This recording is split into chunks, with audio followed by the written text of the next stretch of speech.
Kita lanjutkan informasi hari ini. Berpura-pura membeli ubi, seorang wanita terekam kamera pengawas menipu dan menghipnotis penjaga kios ubi Cilembu di Jalan Raya Mengwi, Kabupaten Bandung. Pelaku berhasil mengambil uang ratusan ribu rupiah dari kotak hasil penjualan ubi.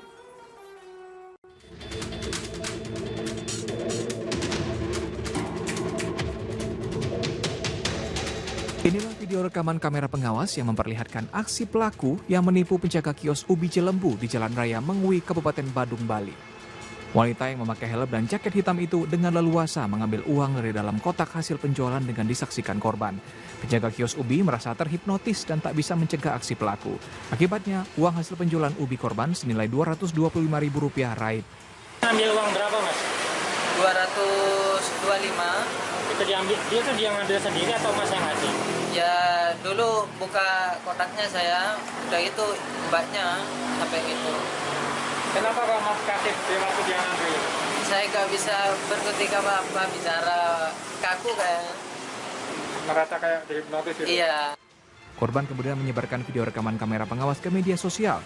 Kasus pencurian itu kini ditangani oleh Polsek Mengwi. Putu Setiawan melaporkan dari Denpasar, Bali.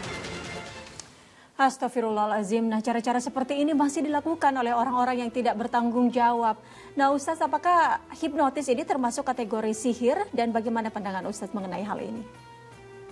Ya, kita harus memandang hipnotis ini ada dua hal. Ya, pertama hipnotis klasik dan hipnotis modern. Kalau hipnotis klasik itu memang seringkali kemudian dilakukan dengan bantuan misalnya jin, ya, dan kita juga seringkali menyebutnya sihir, ya.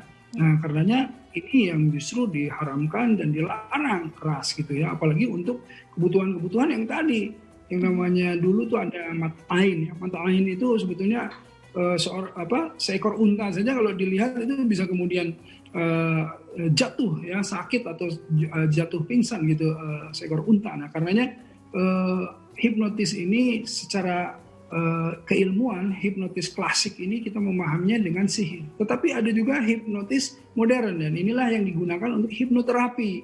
Nah, hipnoterapi ini juga untuk misalnya, ya, orang yang sakit misalnya, kemudian diarahkan pikirannya, ya, di hipnoterapi itu untuk supaya tidak kemudian merasakan sakitnya dan lain-lain. Nah, kita tuh harus memandang hipnotis ini secara ilmu. Ada yang negatif tadi yang menuju ke sihir, yang kemudian adanya kesyirikan karena meminta bantuan jin, ya, dan lain-lain, ini yang diharamkan. Tetapi ada hipnoterapi yang tadi dalam konteks positif, ya, untuk menyembuhkan, untuk kemudian dilakukan hipnoterapi itu untuk hal-hal yang positif tadi.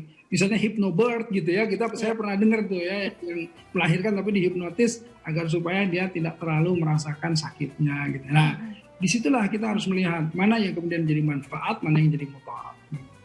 Baik, Ustadz, terima kasih penjelasannya.